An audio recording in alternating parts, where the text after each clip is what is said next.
Okay, so I'm going to talk to you now about solubility. And we're first of all going to introduce the concept of solubility. It turns out your textbook gives an example of a disease, gout, that has to do with solubility.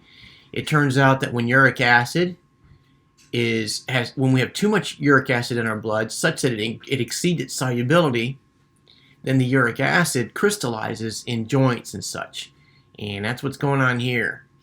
This is uric acid that's making little crystals, and you can imagine how painful that is.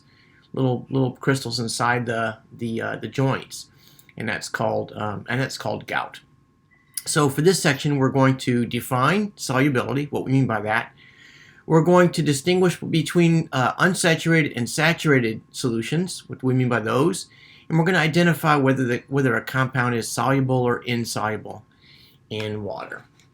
All right, so let's get in it. Let's start out first with the definition of solubility. Solubility is the maximum amount. It's the maximum amount of a solute that dissolves in a specific amount of solvent. Okay, and the solvent typically is going to be water. So we express it as the mass of a solute in 100 grams of solvent. So it's kind of like a percent, right? Can you see 1 per 100? Right, or X per 100, right? That's a percent. So I do want to also point out that the temperature temperature affects the solubility of particular solutes. That'll make more sense here in a little bit. So again, solubility is the maximum amount of a solute that dissolves in a specific amount of solvent, and it's expressed as grams of solute per 100 grams of water.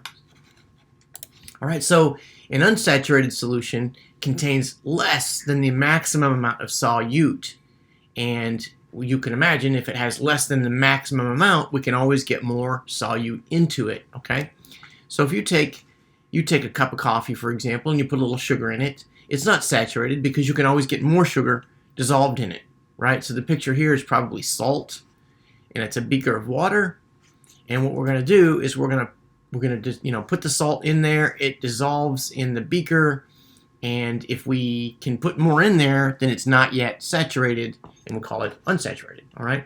Now, a saturated solution contains the maximum amount of solute that can dissolve. Saturated solutions virtually always have undissolved solute at the bottom of the container. So, if using the example of the coffee cup I used a moment ago, if you have sugar, sort of a pile of sugar at the bottom of your coffee cup while you've got coffee in there, and the sugar won't dissolve, it's because you have a maximum amount of sugar in there, right? So it's saturated. You would say the coffee is saturated with sugar.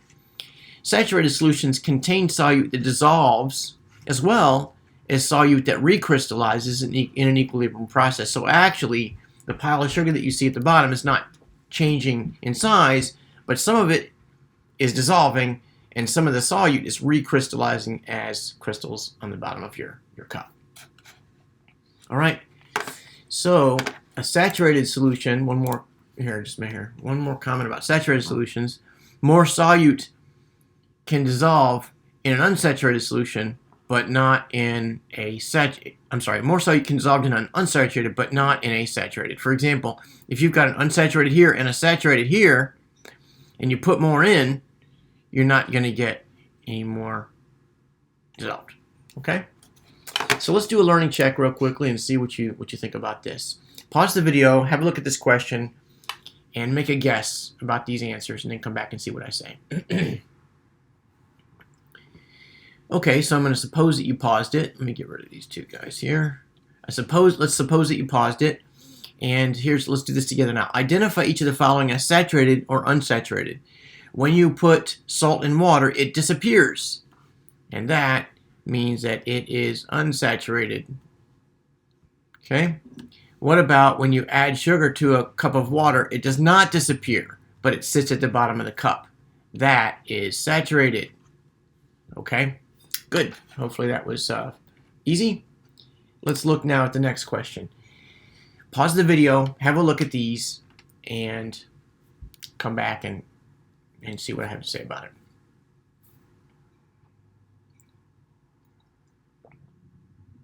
Okay, so I'm gonna suppose you paused it. We find that if the solubility of potassium bromide is 80 grams per 100 grams of water, right? Identify the following solutions as saturated or unsaturated. If we have 60 grams in 100 grams of water, 60 grams in 100 grams of water, right?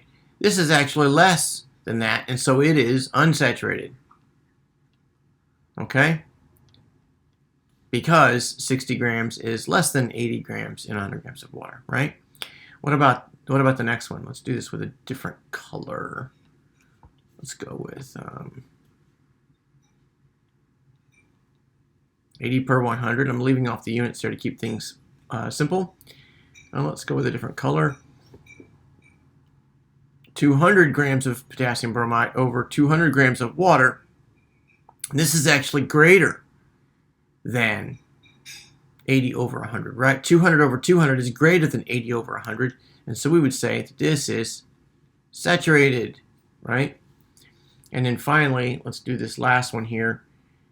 80 over 100 is the solubility, right? The solubility is 80 over 100, and we find that in this last one, we've got 25 grams in 50 grams of water, and this is actually less than 80 over 100, right?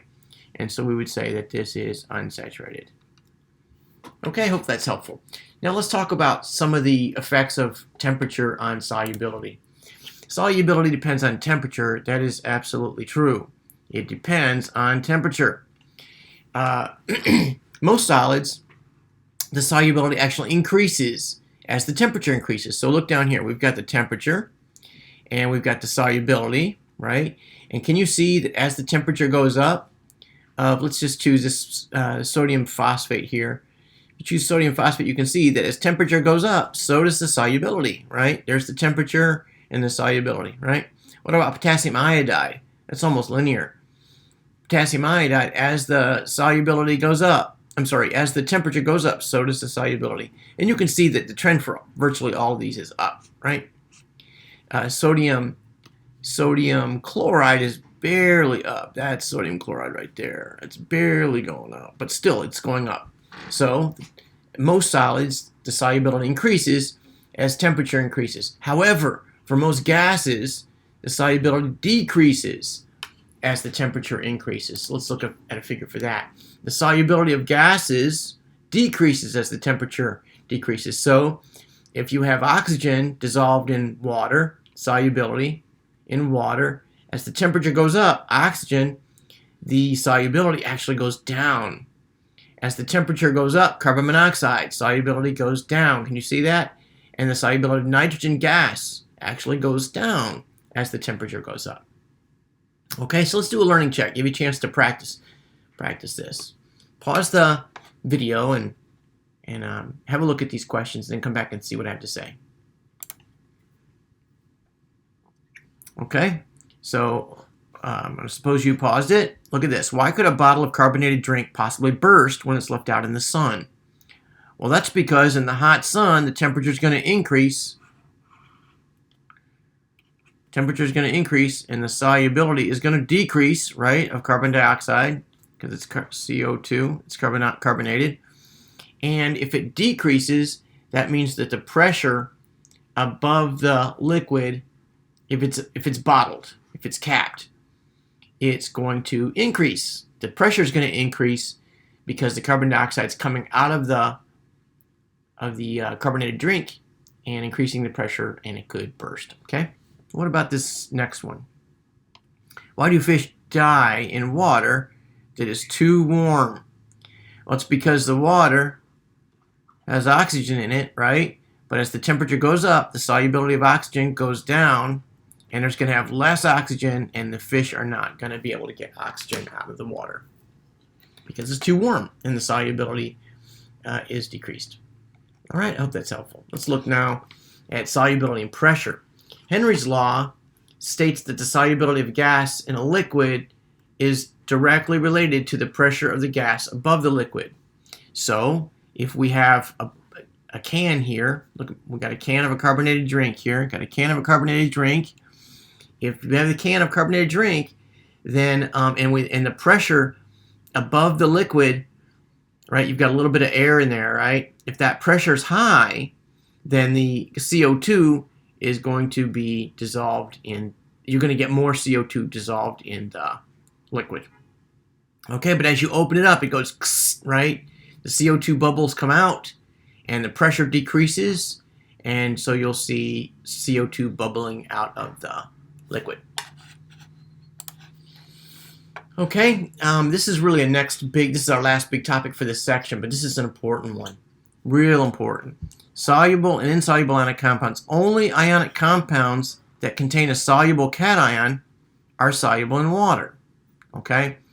And so table 9.7, this is not something to be memorized. It's really a lot of information here. You should practice it with it, though. Definitely should practice with it. Table 9.7, the solubility rules for ionic compounds in water. If a compound, an ionic compound, has got lithium in it, it's going to be soluble. Right? An ionic compound is soluble if it contains one of the following. If it has lithium in it, it's going to be soluble. If it has potassium in it, it's going to be soluble. If it has cesium in it, it's going to be soluble. If it has ammonium in it, it's going to be soluble. If it has sodium in it, it's going to be soluble, right? You get where I'm going with this? If it has rubidium in it, it's going to be soluble. If it has nitrate in it, it's going to be soluble. Okay? Does this make sense? You see, if it has acetate in it, it's going to be soluble. Now, if it has chloride in it, it's going to be soluble, except when it has silver also. So silver chloride precipitates out of solution. If it has bromide in it, it's going to be soluble, except when it has silver also, or when it has mercury 1 also, right? So you're gonna need to practice with these rules here. It's super clean, but it's complicated, right? What about sulfate? It's going to be soluble if it has sulfate in it, except when it also has barium in it, or except when it also has calcium in it, or except when it also, right? You get where I'm going with this? I know it's probably annoying. All right, but this table, something you should have out in front of you and play a logic game with it. All right, I'm going to take this table and put it on our knowledge check or our learning check coming up. All right, so here's an example of here's some pictures of some insoluble compounds, right? So if I have some cadmium and I have some sulfide and I mix them together, I'm going to get cadmium sulfide comes out of solution. Very pretty, isn't it? Cadmium sulfide. If I have some iron solution and I put it with some sulfide, it's going to precipitate out as iron sulfide. And the same thing with lead iodide. Look at this back rule here.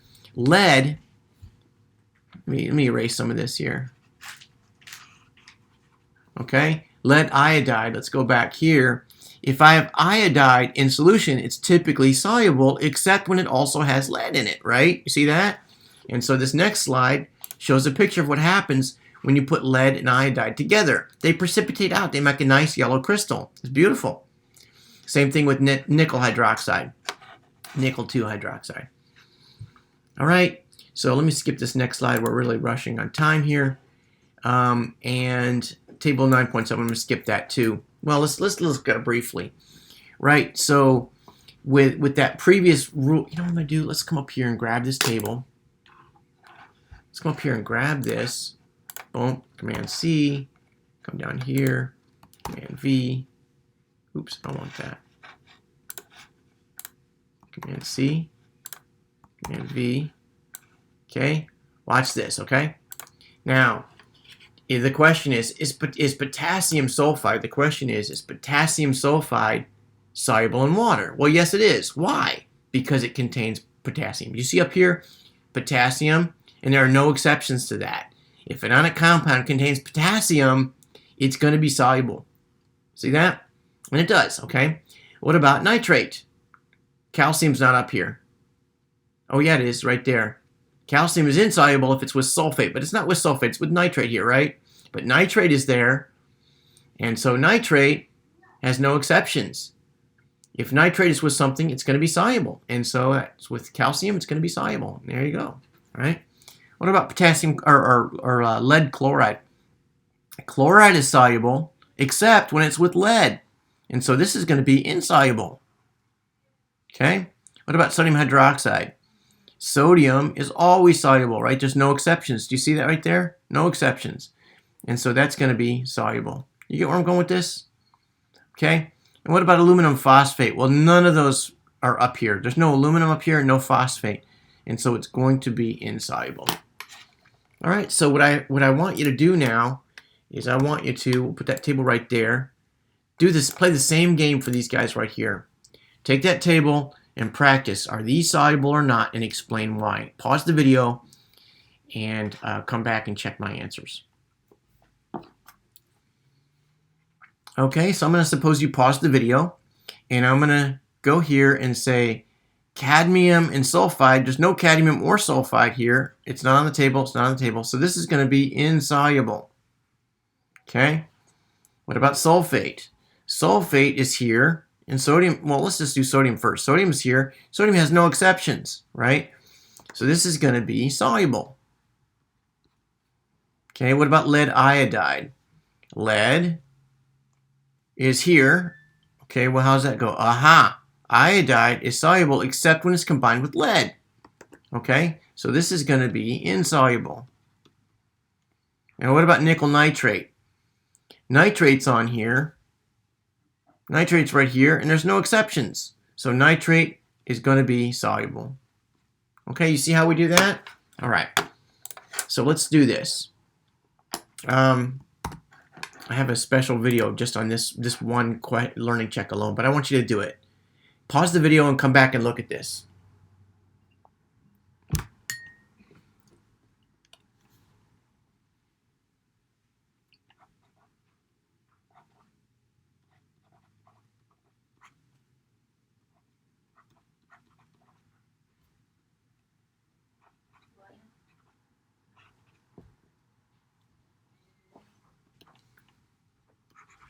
Okay, so here's what we got. We got lead nitrate and potassium sulfate. And what that means is we've got lead 2+ in solution because it's dissolved, right? Because nitrate's soluble. And we've got nitrate in solution, right? Plus potassium in solution, plus sulfate in solution, right? And I didn't balance that. Let's balance that out. There's 2 potassiums and 2 nitrates, okay? The question is, what's going to happen? It turns out no nitrates are always soluble, so nothing's going to happen with the nitrate. Potassiums are always soluble. Nothing's going to happen with that. But sulfates are not always soluble, right? Sulfate, if it has a chance to dance with lead, you see sulfate, except when it's around lead or barium or calcium. So what's going to happen is this is going to precipitate. Lead sulfate is going to precipitate, and I'm going to write this out. This is as a solid. Okay? And that's what happens here when you add lead nitrate and potassium sulfate. You're going to get a precipitate that is lead sulfate. All right, that's kind of a long video, but hopefully that's helpful. I encourage you to go back and practice these solubility rules. They're way, way easier after you've seen them a couple times. Good luck.